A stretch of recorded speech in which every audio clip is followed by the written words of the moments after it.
Olá a todos! Nós vamos hoje falar um pouquinho sobre as asas dos indivíduos pertencentes à classe insecta do filo Artrópoda. Aqui nessa imagem a gente pode ver algumas ilustrações de tipos de asas diferentes. A primeira imagem de um besouro, mostrando os dois pares de asas dele, que a gente vai falar um pouquinho sobre eles. Aqui nós temos dois odonatas, que são, no caso,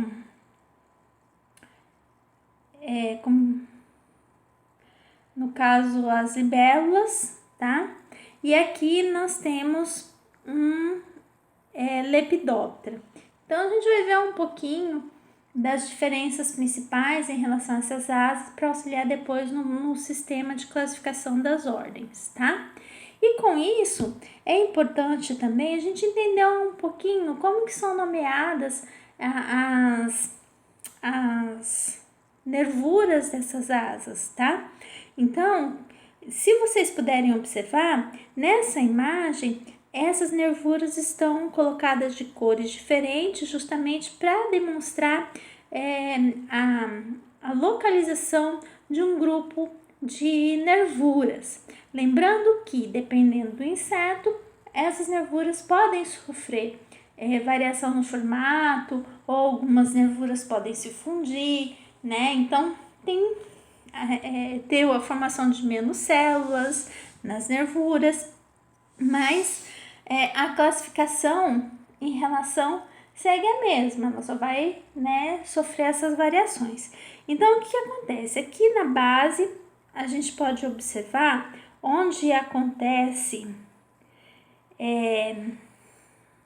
de onde saem as ramificações da nervura, que eu estou marcando aqui em amarelo para ficar mais fácil para vocês visualizarem. Então, o que nós temos? Em vermelho, nós temos aqui as nervuras que formam aqui o que nós chamamos de costa marginal, tá? Ela vai se estender e aí nós temos depois a nervura que é chamada de rádios, tá? Representada pela cor cinza e pela letra R, e essa nervura acaba se ramificando, E à medida que ela vai se aproximando da extremidade da asa, ela vai se ramificando cada vez mais. E o que nós podemos perceber? À medida que elas vão se ramificando, elas vão recebendo outros termos com símbolos numerados para determinar qual é essa nervura. Então, por exemplo, aqui sai a nervura, do rádios, e aí o que vai acontecendo? Ela vai se ramificar em duas, que vai ser a RA e a RP. A RA se ramifica formando aqui, então a gente tem RA1 mais 2.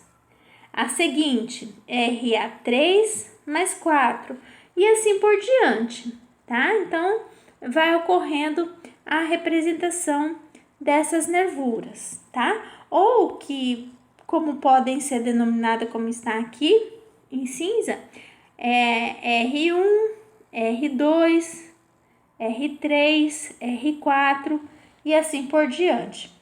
Em verde estão marcadas as medianas, a média, tá?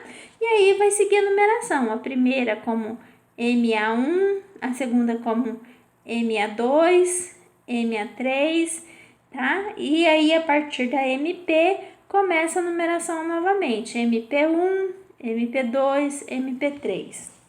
Depois nós temos, então, os cúbitos, que são representados pela letra CU, e essas cubitais, elas vão se ramificar aqui em cubital A, cubital P, e a numeração também seguindo conforme a sequência dessas nervuras. As nervuras que estão marcadas em cor roxa, a gente pode ver aqui, são chamadas de nervuras anal, tá? Então, o que a gente percebe aqui, ó? Então, as nervuras anais vêm e se ramificam, formando, ó, a A3, tá? E a anal 1, ela acaba se fusionando aqui com uma cubital e aí acaba podendo também ser nomeada como a A1, tá? Mais 2 e assim por diante, tá? É só para vocês realmente conhecerem como que é a classificação dessas nervuras, mas vocês não vão ficar trabalhando com isso, porque aqui, nesse caso, é utilizado por especialista para identificar espécies, principalmente, por exemplo, nos odonatas, que são as libélulas, eles observam no adulto, né? Ele é classificado e as células das asas deles são muito importantes no processo de classificação, tá? Então, só para vocês saberem, ter uma noção de como que é, né, de como que acontece, mas na realidade, para vocês, o mais importante é vocês conseguirem perceber a diferença em relação à consistência dessas asas e qual as principais diferenças entre elas em relação à morfologia e tudo e consistência. Então, o primeiro tipo de asa que nós vamos ver vão ser as asas membranosas, né? Que são as mais comuns para a gente encontrar nos indivíduos. Então, aqui nós temos um exemplo, uma imagem de um odonata, que seria uma libélula, tá? Então, as asas membranosas, elas são bem... a membranosa lisa, ela vai ter essa aparência mais de transparente, ela é bem delicada, mais fina, né? E aí aqui eu trouxe alguns exemplos dessas asas e de alguns indivíduos que apresentam esse tipo de asa. Então aqui nós temos uma representação de asa de uma cigarra, né? A asa anterior e a asa posterior, e aqui a imagem de uma cigarra para vocês visualizarem. E aí a gente percebe que a asa nesse indivíduo acaba cobrindo todo o corpo dele, né? Quando ela está dobrada, até ultrapassando o tamanho dele na fase adulta, tá? Porque depois a gente vai ver que existem umas diferenças em relação à fase de alguns indivíduos que para identificar se o indivíduo ainda está na fase juvenil, fase adulta, e alguns indivíduos as asas é o que permitem a gente perceber nitidamente essas diferenças, tá? Então aqui nós temos também, ó, mais exemplos de asas membranosas, tá? Aqui eu utilizei para vocês como exemplo uma asa de mosca, tá? De díptera. E aqui um representante para vocês visualizarem. Aqui nós temos as asas membranosas das abelhas também, representando as anteriores e as posteriores. No caso das moscas, só demonstrei a asa anterior, porque a posterior é modificada, como eu já havia comentado com vocês em algumas aulas anteriores, que as moscas elas apresentam uma modificação no segundo par de asa que permite ela planar no ar. E aqui, né, uma abelha para demonstrar a representação das asas dela, tá? E aí nós vamos ter asas membranosas com escamas. Então, as borboletas e as mariposas, elas apresentam asas membranosas, mas essas asas apresentam escamas, tá? E aí, no caso, as mariposas, por exemplo, para classificar elas, geralmente a gente precisa tirar as escamas dela para conseguir visualizar as nervuras dela para identificar ela. Mas é uma identificação mais detalhada e tudo mais, tá? Para a ordem a gente não precisa, que a gente já sabe que é Lepidoptera, tá? E aqui nós temos, então, o tipo de asa chamado élitro, que a gente vê nos besouros, né?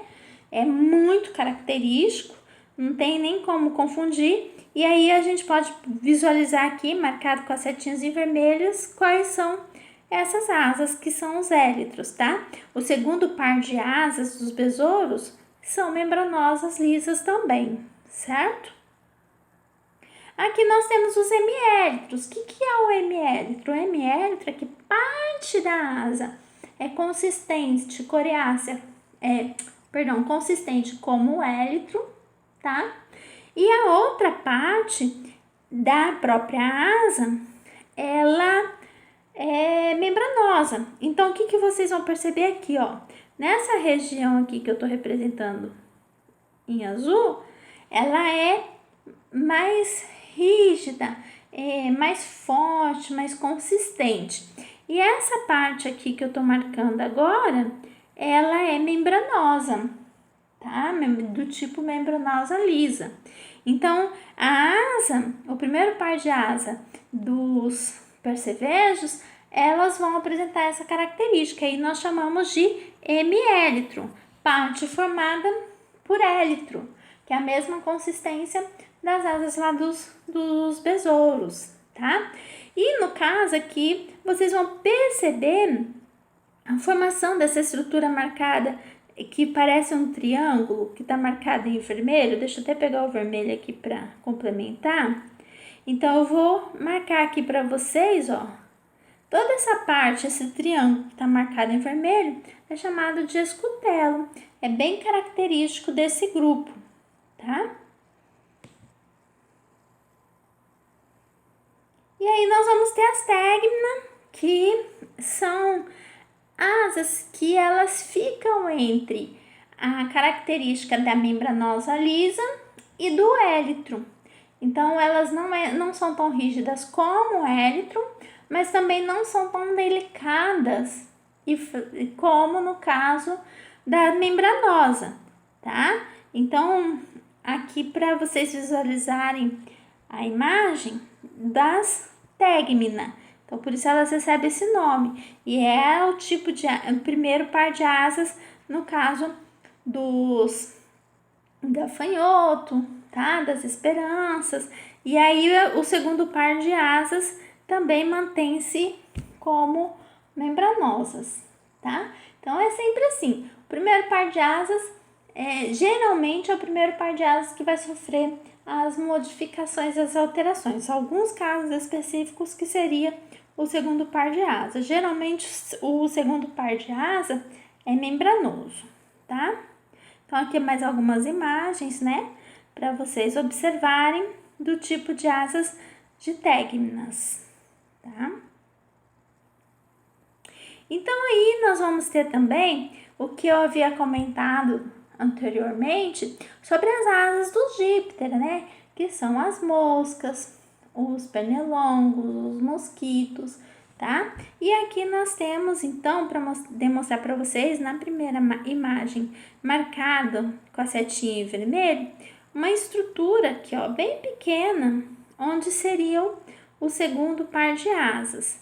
Essa estrutura, ela dá a impressão como se fosse o formato dela, mais ou menos desse formato assim, dá a impressão como se fosse aqueles halteres de fazer exercício em academia, de fazer, né, exercício físico. Então, por isso que essas estruturas podem ser chamadas de balancim ou halter, tá? Então, vocês vão poder encontrar os dois termos dependendo do autor. E aqui a gente consegue ver também o balancim desse indivíduo aqui, demarcado pela seta em vermelho na segunda figura, só que uma estrutura bem maior em relação à primeira imagem, tá? Mas é uma modificação do segundo par de asas, eles não chegam a ter a formação de uma asa, e é uma característica específica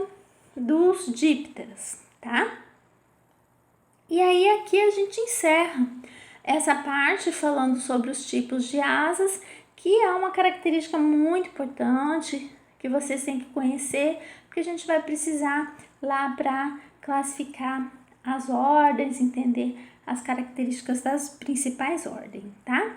Então, muito obrigado e até breve.